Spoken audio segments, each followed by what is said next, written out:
Okay, not everybody's going to make it to heaven. Jesus said, in fact, just a few are going to make it to heaven. But 94% of Americans think they're going to make it. So there's a huge disconnect between those who think they're going to make it and those who actually make it, which is part of the reason why we do what we do. You want to make sure you're in the right group. So one illustration that we use, and I'll tell you what's on here, it's called Which Train Are You On? Imagine Jesus at the train station. And he's standing at the train station and people are coming to load up on two trains. And one train is very crowded. Everybody's crowding to get onto that train. And you can understand that'd be a good thing. Everybody wants to go with the crowd, right? Mm-hmm. Well, here's this other train where only a handful are going. Very few people are getting on that other train. And Jesus is begging and pleading with the people on the crowded train, don't get on the train. See, that train, the conductor says we're going to heaven. And the people on the train think that's where they're going. The conductor on the other train says we're going to heaven. And the people on that train think that's where the train's going. But there's a difference in the two trains. On the one train, the people are not going to make it to heaven. They want to go to heaven. But what they really want is heaven, not God. Think about Christmas time. Kids stand in line for hours to see Santa Claus. Is it because they like Santa Claus? No, they're scared to death of him. What do they like? The presents. They can care less about Santa Claus. He's a means to presents.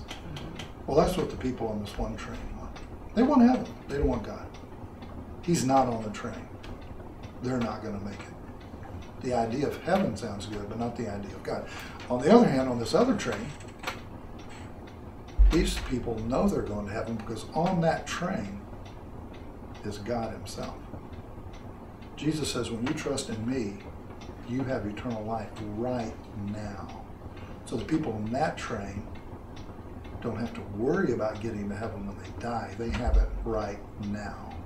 That's totally different. In fact, one of the distinctives of Christianity, illustrated this way. Steve, and Cindy, you've seen those movies with briefcase full of money. I've always been intrigued by those. Because if I was carrying around a briefcase full of money, I'd be scared to death everybody would know. But just assume for a moment, $1 million in this briefcase. And I say, Steve and Cindy, I got good news. There's $1 million in this briefcase that's yours. You pretty excited? But there's only one caveat. I can't give it to you till you die. Is that still a good deal? No, you can't use it, right? Well, every world religion says, hey, just hang in there, and when you die, maybe you'll make it to heaven. You have to wait till you die, and then you don't know till you die. Christianity is totally different. Christianity says you can have it right now.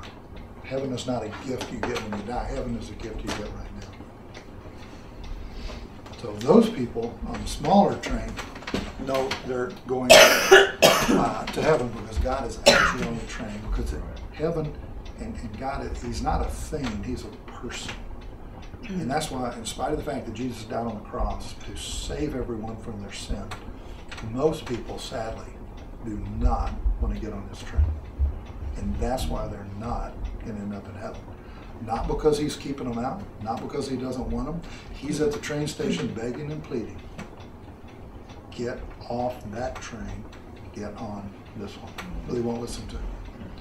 See, faith is not just head knowledge. If Michael Jordan walked into this house, you'd probably recognize him.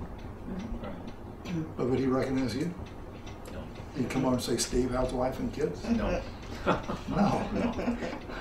So we all know who Jesus is. That doesn't get you into heaven. Jesus himself said, not everyone who says, Lord, Lord, is going to get into heaven. But only those who really know me, only those who do what I say. In other words, people have to go to work for Jesus. I mentioned earlier we're independent contractors. We don't want to work for anybody. So we think we're independent contractors. Sadly, here's the truth. We're either working for Jesus or we're working for Satan. If we're not working for Jesus, we're working for the wrong guy. So what he's saying is, hey, give up your bad boss. Take me on as a good boss. One illustration that I really like. Jesus is standing at the side of the road, and cars are passing. And one group of cars just drives by, totally ignores him. Another group of drivers slow down and wave and say, "Hey, Jesus, how you doing?" A third group kind of pull over the side and say, "Hey, Jesus, jump in." Put him in the passenger seat. Those people are in trouble. But there's a fourth group of people, and those are the ones who pull over to the side of the road, jump out of the car, throw the keys at Jesus and say, "You drive."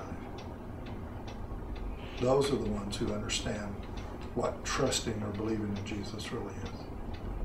Does that make sense? Mm-hmm. Absolutely. Okay. Well, you know, when we first started this conversation, you guys said you're going to stand before God and you're going to hope that He'll let you in because you tried to do your best. You haven't murdered anybody or done anything really bad. And I said, you know that that's not going to work. Now you've heard the rest of the story. You understand the difference between a free gift and working your way into heaven. You understand God's way and your way. You understand the big train and the small train.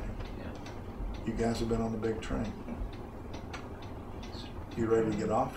Definitely. So the idea of going to work for Jesus sound like a good idea? Sounds great. Yes, it does. Okay. Well, we can do something about that right here, right now, if you guys are up for it.